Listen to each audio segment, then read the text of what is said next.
Two naked aliens stole my sheets, midnight. The midnight intrusion. Dr. Rayyan al-Mansouri pressed his forehead against the observatory window, watching Dubai's glittering skyline blur through unshed tears. 3 years since the accident, and still the stars offered no comfort, only cold reminders of distances that could never be crossed. He returned to his apartment past midnight, exhausted from another fruitless night searching the cosmos for meaning he'd never find. The moment he pushed open his bedroom door, reality fractured. 2 figures huddled on his bed, wrapped awkwardly in his favorite Egyptian cotton sheets. But these weren't intruders from Earth. Their skin glowed softly in the darkness, one with pearl-white luminescence like moonlight on water, the other radiating warm golden amber like captured sunlight. Both turned toward him with eyes that held galaxies. The first's violet irises swirled with nebula patterns, while the second's emerald gaze sparkled with star-filled depth. "Please don't be alarmed," the pearl-skinned one whispered, her voice melodic with harmonics that shouldn't exist in human vocal cords. Silver-white hair cascaded over her bare shoulders. "We mean no harm. I am Celine, and this is my sister Astrid." Ryan's scientific mind screamed impossible theories, while his hand fumbled for the light switch. When illumination flooded the room, he saw them clearly, undeniably alien, undeniably real, and undeniably naked except for his stolen sheets clutched desperately around their trembling forms. "Your coverings," Astrid said, her golden skin dimming with what seemed like embarrassment. Her hair flowed in copper waves. "We needed them. Our ship crashed in your desert. We had nothing." Instead of terror, Ryan felt something unexpected stir in his chest, the same instinct that made him comfort his late daughter after nightmares. These beings weren't threats. They were refugees, vulnerable and afraid. "Stay there," he said softly, moving to his closet. He pulled out spare clothes, his hands steady despite the impossibility before him. "Let me help you." When their fingers brushed during the exchange, Ryan gasped. Images flooded his mind, a beautiful crystalline world called Celestara torn apart by war, 2 royal sisters fleeing genocide, desperate loneliness that mirrored his own grief. Their empathic touch revealed everything. Celine's eyes widened. "You've lost someone too. We feel your pain." "Everyone," Ryan whispered, tears finally spilling. "My wife, my daughter, a car accident I should have prevented." Astrid reached out, her hand hovering near his face. "May I?" He nodded, and when her warm palm pressed against his cheek, something remarkable happened. The crushing weight of his grief softened, not disappearing, but becoming bearable. Her empathic gift flowed through him like healing light. Learning to trust. Morning sunlight filtered through Ryan's apartment as he prepared Arabic coffee, still processing the impossibility sleeping in his guest room. Celine emerged first, drowning in his oversized shirt, her pearl skin less luminous in daylight but no less mesmerizing. She approached the window cautiously, drawn to the view of Palm Jumeirah stretching into the Azure Gulf. "Your world is beautiful," she murmured, her violet eyes reflecting the water. "On Celestara, we had crystal seas that sang at dawn, before the war destroyed them." Ryan handed her coffee, their fingers lingering together longer than necessary. "How long were you running?" 53 solar cycles by your measure. They want us dead because we refuse to use our empathic abilities as weapons." Her voice cracked. "We watched our parents executed for the same refusal." Astrid joined them, her golden skin brightening with the morning warmth. She moved differently than her sister. Whereas Celine was graceful restraint, Astrid radiated bold energy. "Enough sadness," she declared, though her emerald eyes held deep pain. "Ryan saved us. Now we learn about Earth properly." The day unfolded in unexpected joy. Ryan taught them Arabic phrases between laughter as they mispronounced everything. Astrid insisted on cooking, creating something that looked like scrambled eggs but tasted like stardust and cinnamon. Celine discovered his telescope and spent an hour identifying constellations from Celestira's perspective, her excitement infectious. "There," she pointed, pressed close against Ryan as they shared the eyepiece. "That star, we called it Verath, the Guardian. From home, it shone blue." "From Earth, it's Rigel," Ryan breathed, acutely aware of her proximity, the subtle fragrance like ozone and flowers emanating from her skin. "Same star, different view." "Like us," Celine turned, her face inches from his. "Same loneliness, different worlds." The moment stretched, electric with possibility. Then Astrid's voice shattered it. "The news! Ryan, they're reporting unusual energy signatures in the desert." Terror flooded Celine's features. "They're tracking us. The hunters scanned for our biological frequency." Ryan's mind raced through calculations. "I can generate false signals from the observatory. Astronomical equipment produces similar energy patterns, but I need time." "We can't ask you to risk everything," Celine protested, even as hope flickered in her eyes. Ryan surprised himself with his certainty. 3 years I've been dead inside, just existing. You two made me feel alive again in one night. I won't abandon you." Astrid crossed the room and took his hand, her empathic touch flooding him with gratitude and something deeper, attraction, desire, connection beyond species. "Then we trust you with our lives." That evening, Ryan worked at his computer while the sisters watched Earth's sunset with wonder. Celine sat beside him, asking questions about his research, her intelligence captivating him as much as her otherworldly beauty. When his grief threatened to resurface, she'd touch his shoulder, and her gentle empathy would steady him. Astrid brought them tea, then settled on his other side, her golden warmth balancing Celine's cool luminescence. "On Celestira," she said softly, "when 3 souls connect deeply, we perform the Trinova, a bonding ritual of mind, heart, and body." "What does it involve?" Ryan asked, pulse quickening. "Honesty first," Celine answered, her violet eyes holding his. "Ryan, we feel what you feel, your attraction to us, and we—" she glanced at her sister, who nodded encouragement. "We feel the same. Is that possible between our kinds?" Ryan's astrophysical objectivity dissolved. "I don't know the biology, but I know what I feel when you're near. Both of you." Astrid leaned closer, her breath warm against his ear. "Then perhaps we discover together?" Forbidden desires. The observatory dome opened to reveal stars scattered like diamonds across velvet black. Ryan had brought Celine and Astrid here after dark, the facility empty except for automated systems humming their mechanical lullaby.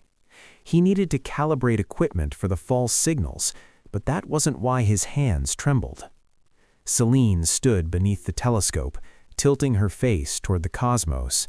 Her pearl skin glowed brighter in darkness, casting soft radiance across her features. "I dreamed of seeing stars from another world," she whispered. "I never imagined I'd see them with someone who makes me feel this way." Ryan approached slowly, giving her every chance to retreat. Instead, she turned into him, her body fitting against his with startling rightness. "Celine, I haven't felt anything but grief for so long. You're awakening parts of me I thought died with my family." "Your love for them didn't die," she said, her empathic touch reading his heart. "It's just making room for something new. That's not betrayal, it's healing." When their lips met, Ryan gasped at the sensation, her mouth soft and warm, but with an energy that sparkled like champagne bubbles through his nervous system. Celine's empathic ability amplified every emotion, turning a simple kiss into a symphony of shared longing. "Beautiful," Astrid's voice came from behind them. She'd been exploring the equipment, but now watched with open admiration, her golden skin pulsing brighter. "The Trinova begins with witnessed intimacy. May I join?" Ryan extended his hand, and Astrid took it, her touch warmer than her sister's, like sunlight after winter. She pressed against his back, her arms encircling both him and Celine, creating a circle of 3 bodies and merging hearts. "In our culture," Astrid murmured, her lips brushing his neck, "love isn't limited by numbers or convention. 3 can be as sacred as 2. Celine's hands moved to Ryan's shirt buttons, her movements tentative but eager. "Is this acceptable in your culture? We don't want to dishonor your customs." "My culture would be confused," he admitted, his breath ragged as cool air hit his chest. "But I don't care. Nothing has felt this right in years." They moved together to the observation platform, where blankets cushioned the floor beneath the open dome. Stars witnessed what unfolded, a careful, reverent exploration of differences and similarities. Celine's bioluminescent skin traced patterns across Ryan's darker complexion, her touch healing old wounds while creating new vulnerabilities. Astrid's empathic whispers in his mind painted images of their shared future, while her physical presence grounded him in the present. Clothing fell away with whispered permissions and gentle guidance. Where human and alien anatomy aligned, pleasure bloomed.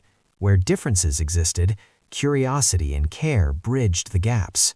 Ryan discovered that Celesteran physiology responded to emotion as much as physical sensation. His genuine affection made their skin pulse brighter, their gasps harmonize with frequencies that resonated in his bones.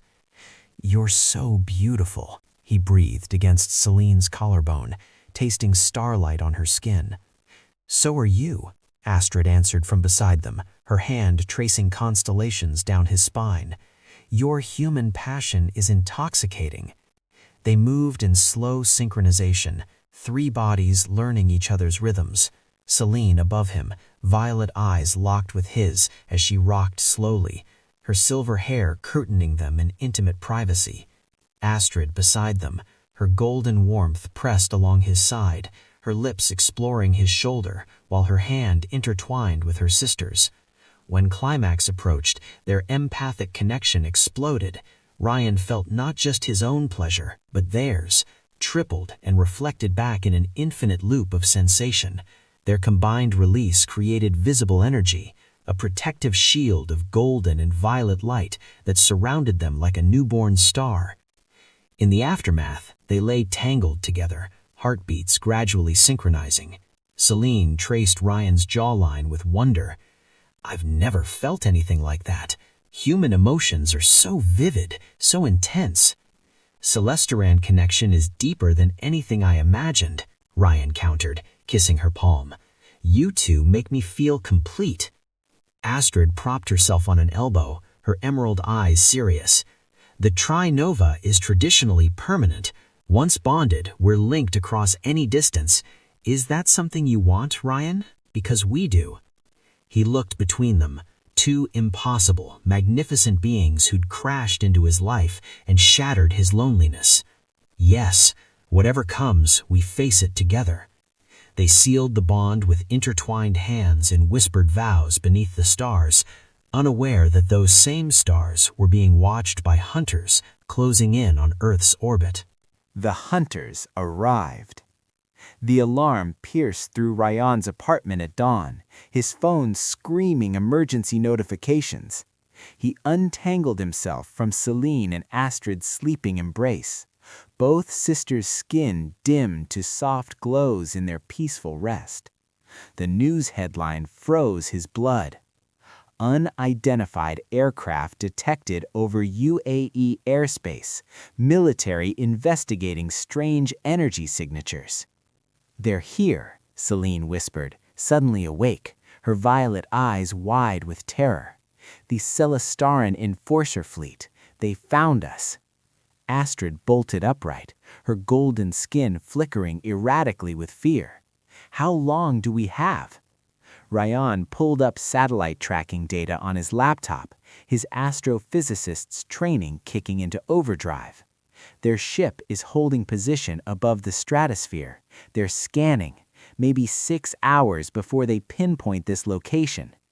We should run, Celine said, though her hand gripped Ryan's desperately. Lead them away from you. You've already given us more than we deserved. No, Ryan's voice carried absolute conviction. I have a plan, but I need you to trust me, and I need us to be smart. He spent the next 3 hours in frantic preparation.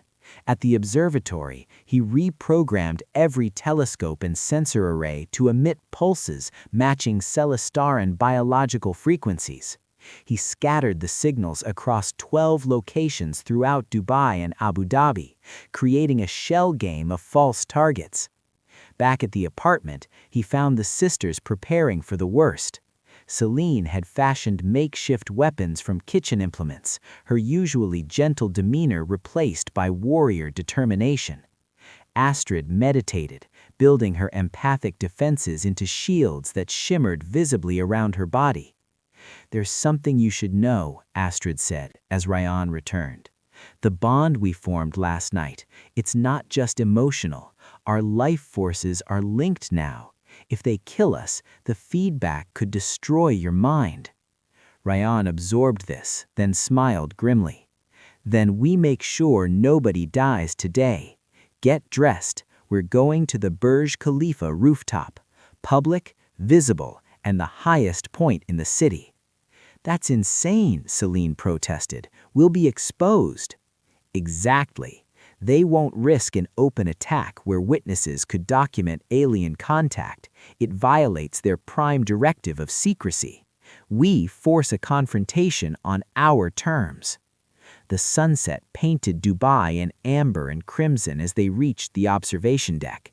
Tourists snapped photos, oblivious to the 3 figures slipping onto the restricted rooftop access. Ryan had called in favors with building security, buying them precious minutes alone at the summit. The Celastaran hunters materialized without warning. 3 tall figures in iridescent armor, their faces hidden behind helmets that pulsed with cold blue light. The lead hunter's voice resonated with mechanical augmentation. "Princess Celine, Princess Astrid, your execution has been authorized for crimes against the Celastaran Empire." "What crimes?" Ryan stepped forward, positioning himself between the hunters and the sisters. "Refusing to become weapons? Choosing peace over violence?" "Human, this doesn't concern you." The hunter's weapon powered up, crackling with energy. "They're our bonded mate," Astrid declared, her golden skin blazing defiantly. "Harm him, and you violate the sacred Trinity law even your empire acknowledges." The hunters hesitated. Ryan pressed the advantage, his mind racing through astronomical data. "You're tracking them by biological frequency, right? Bet you didn't account for Earth's magnetosphere interference during a solar maximum. Your sensors are already confused by my false signals. Kill us here, and you'll never find the real targets because you'll assume we are them and waste months searching for ghosts." Celine caught his strategy, her empathic link showing him his thoughts. "He's created 12 decoy signatures across the region. You eliminate us, and your mission fails when those signals persist. Your superiors will consider you incompetent." The lead hunter's helmet tilted, processing. Behind them, a genuine solar flare erupted on the sun. Ryan had timed this confrontation precisely with astronomical events. The electromagnetic pulse scrambled the hunter's equipment momentarily. "Now!" Ryan shouted. Astrid and Celine joined hands, their combined empathic power amplified by their bond with Ryan. The defensive shield they'd created during their lovemaking burst outward, not as a weapon, but as pure emotional force, broadcasting their love, their pain, their desperate hope for peace across the empathic spectrum. The hunters staggered, their armor's psychic defenses overloading against the unexpected emotional assault. For a crucial moment, they experienced what Celine and Astrid felt: the horror of genocide, the agony of exile, the transformative power of finding love across the stars. Please, Celine's voice carried across the rooftop, amplified by their linked power. We don't want to fight. We just want to live. Isn't that what all sentient beings deserve? The lead hunter's hand trembled on his weapon. Through his helmet's cracked visor, Ryan glimpsed eyes that looked remarkably human, or perhaps all thinking beings shared the same capacity for doubt. The war destroyed our empire's soul, the hunter said finally, his voice stripped of mechanical augmentation. Perhaps you three represent what we lost. Go. I'll report you died in Earth's atmosphere, but if the Empire discovers this deception, then we'll face it together, Ryan said firmly, taking both sisters' hands, all three of us. The hunters vanished as suddenly as they'd appeared, their ship's energy signature fading from Ryan's monitoring equipment. The rooftop fell silent, except for the whisper of wind and the distant sounds of Dubai's evening traffic. Astrid collapsed against Ryan, exhausted. We're free, actually free. For now, Celine added, but her smile was radiant. Thanks to the most brilliant, brave human in the galaxy. A new constellation. 6 months later, Rayon's apartment had transformed into something between Earth-dwelling and Celesteron's sanctuary. Bioluminescent crystals Astrid had grown from memory lined the windows, casting rainbow patterns across walls covered with star charts marking both human and alien constellations. The space felt alive, warm, genuinely home in ways it never had when grief was his only companion. Rayan woke to familiar sensations. Celine's cool pearl skin pressed against his left side, Astrid's golden warmth curved along his right. They'd fallen into natural rhythms over the months, learning each other's needs and quirks. Celine rose earliest, meditating as Earth's sun replaced the stars she missed. Astrid loved mornings in bed, her empathic contentment radiating through their bond like physical sunshine. "The sheets are missing again," Rayon murmured, noticing they'd somehow migrated to the floor during the night.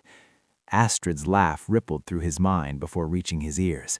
"That's technically your fault. Someone got enthusiastically romantic around 3 a.m. "You started it," Celine countered, her violet eyes sparkling with mischief as she retrieved the Egyptian cotton. "With that thing you did with your—" "Coffee first," Rayon interrupted, blushing despite everything they'd shared. "Then we can revisit your very detailed memories of my alleged enthusiasm." They'd established their unconventional household carefully. To neighbors and colleagues, Celine and Astrid were distant cousins visiting from Eastern Europe, their skin tones explained away with makeup and clever lighting. Rayon had secured them falsified documentation through contacts who asked no questions.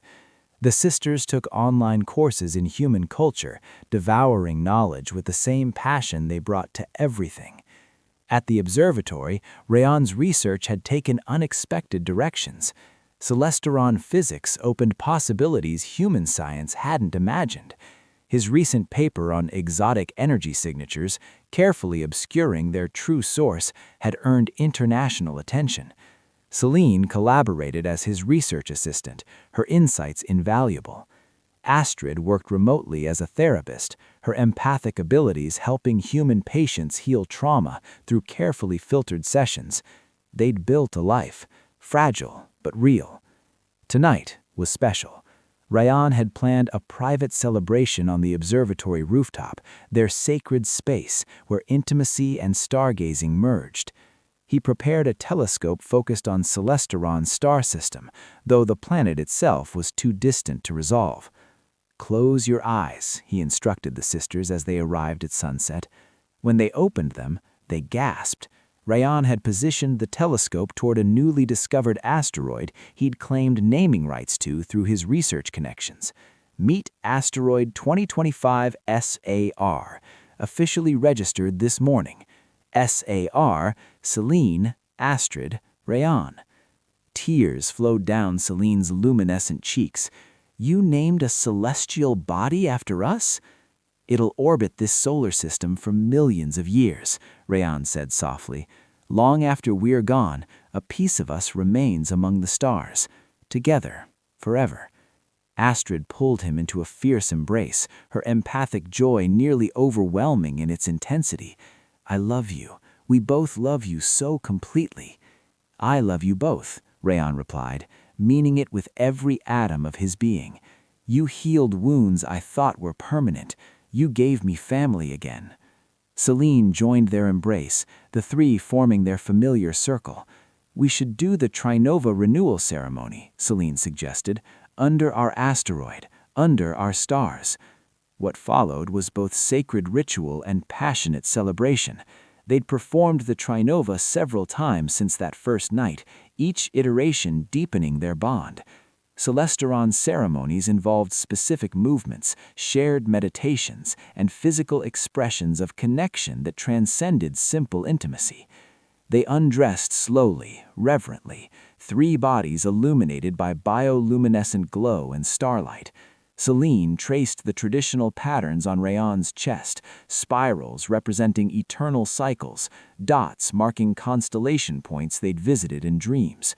Astrid whispered empathic promises directly into his consciousness, while our hands explored familiar terrain with ever-renewing wonder. Rayan reciprocated with human passion, guided by growing understanding of Celesteron physiology.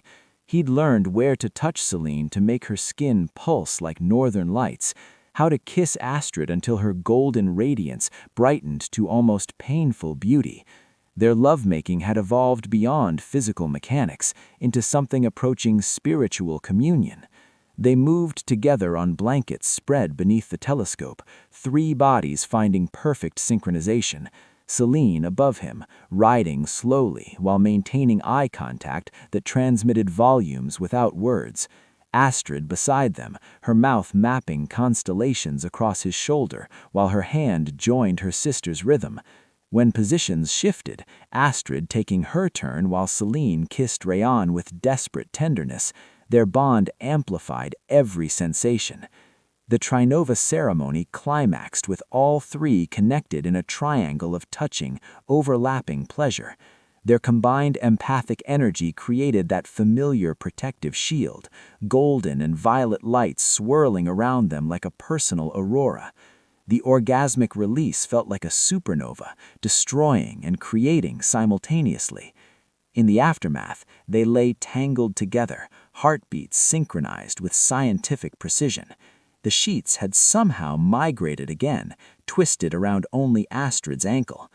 We really need to figure out why sheets don't survive our nights, Rayan laughed breathlessly.